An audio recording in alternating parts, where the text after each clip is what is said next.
Здравствуйте, ребята!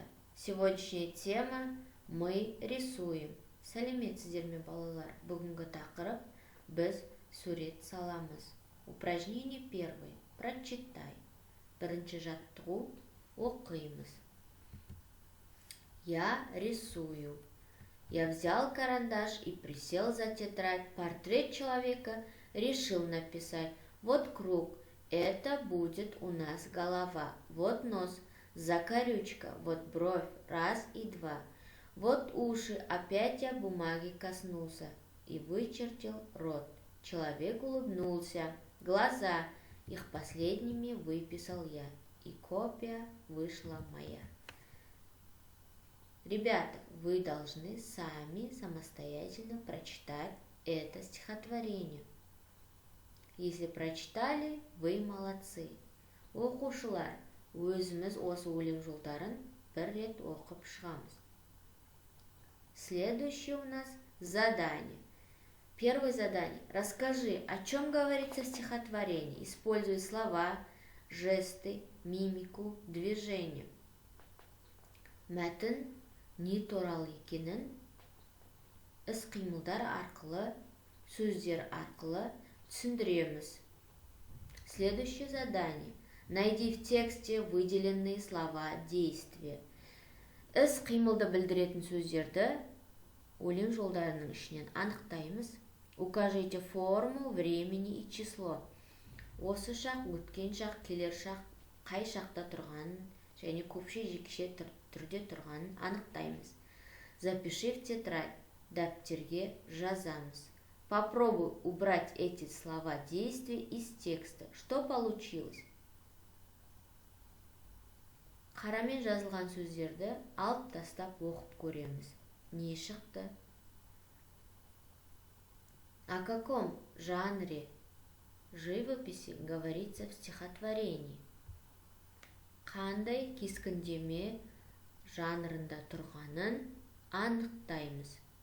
Это что у нас, ребята? Правильно, это портрет. Упражнение 2. Подумай, ойлан.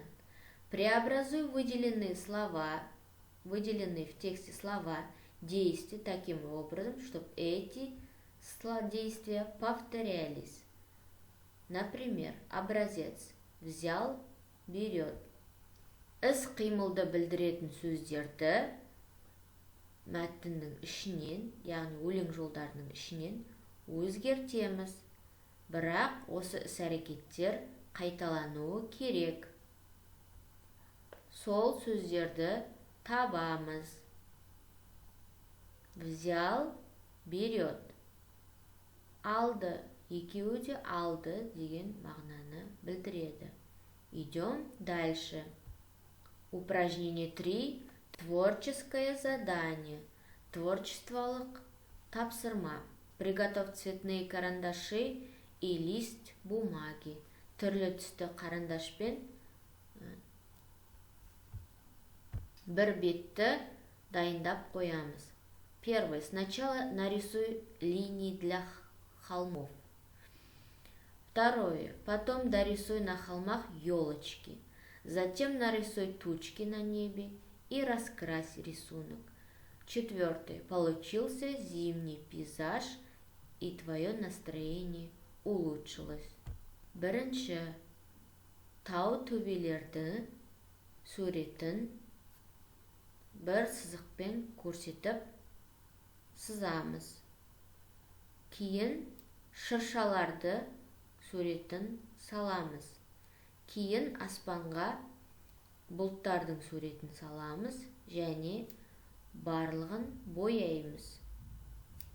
Қысқы көрініс шықты және сенің көңіл күйің көтерілді. Теперь расскажи по порядку, как ты будешь рисовать зимний пейзаж.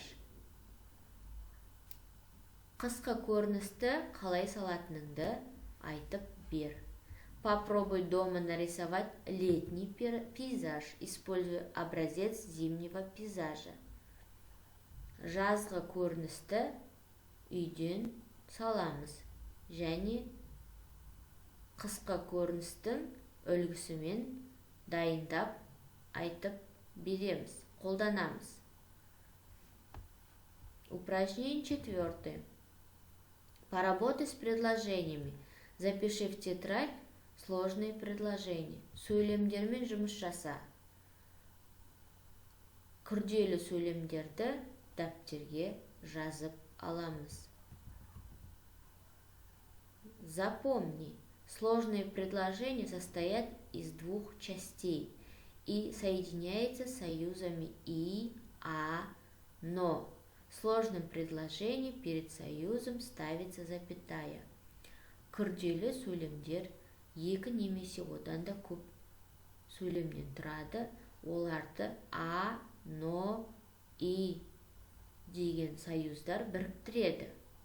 В сложном предложении перед союзом ставится запятая. Күрделі сөйлемдердің арасында үтір қойылады.